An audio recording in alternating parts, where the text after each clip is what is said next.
안녕하세요. 욕천배갈피입니다. 세상엔 다양한 사람들만큼이나 다양하게 튜닝된 차들을 볼 수 있는데요.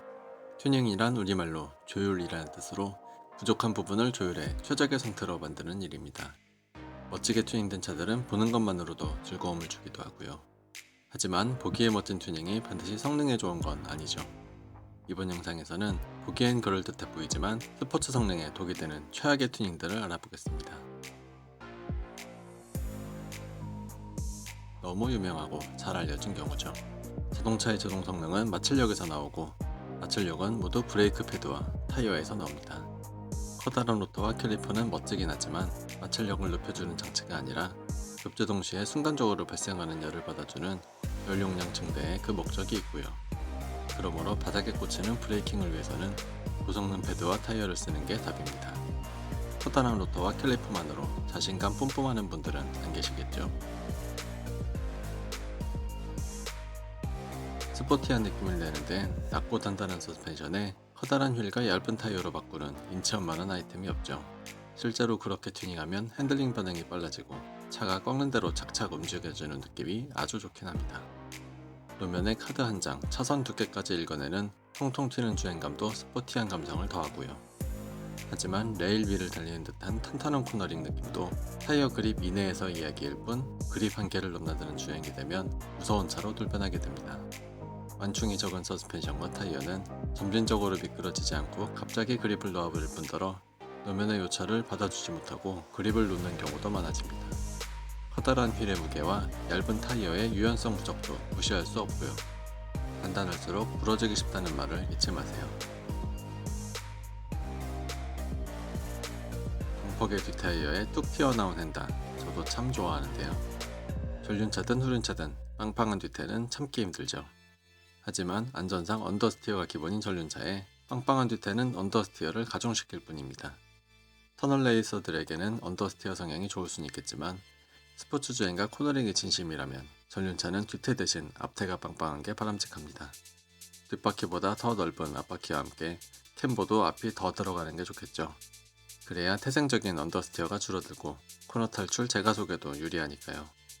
흔히 볼 수 없는 외형에 어딘가 어색해 보일 수도 있지만 유독 앞쪽을 벌크업한 이런 차를 본다면 차주가 코너링 변태 아니 진심이구나 생각하시면 틀림이 없을 겁니다. 경량화는 달리기를 좋아하는 사람이라면 누구나 탐내는 아이템인데요. 재미난 건 차 뒤쪽에 띄어내기 쉬운 것들이 많다는 겁니다. 제일 만만한 게 스페어 타이어와 뒷자리 시트, 그리고 내장재와 스피커, 뒷유리 같은 것들이죠. 그런데 문제는 후륜차가 제 성능을 내려면 뒤쪽에 충분한 그립이 필요하다는 겁니다. 무게를 덜어내는 건 좋은데 뒤쪽 무게만 덜어내면 뒤 그립이 줄어들어 구동력을 노면에 제대로 전달할 수가 없습니다.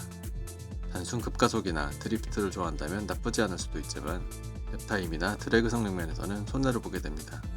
그래서 후륜차에 제대로 밸런스가 잡힌 경량화를 하려면 앞쪽도 경량화를 같이 해주는 게 좋은데요.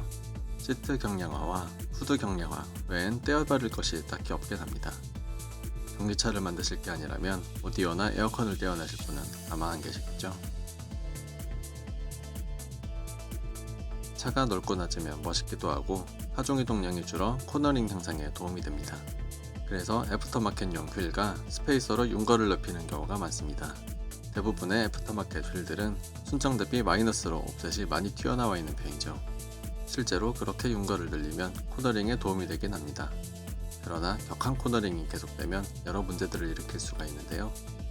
우선 허브 베어링 수명을 단축시킵니다. 베어링의 중심과 휠 중심의 거리가 멀어질수록 코너링 시 베어링의 비틀림 힘이 커지기 때문입니다. 게다가 전륜의 경우엔 조향까지 해야 하는데 윤곽가 넓어지면 타이어의 중심과 조향 회전축 사이의 거리가 달라집니다.